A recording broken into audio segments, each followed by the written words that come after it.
Assalamualaikum Bunda, gimana kabarnya hari ini? Siap sholat subuh langsung masak nasi.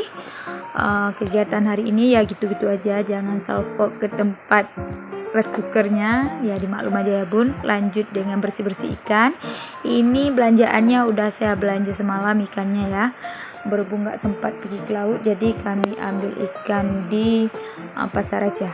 Ini saya beli udang sedikit untuk buat mie sebenarnya, tapi nggak sempat. Ya udah saya cuci bersih, saya simpan di kulkas aja dulu. Setelah itu lanjut saya buat sambalnya Bun.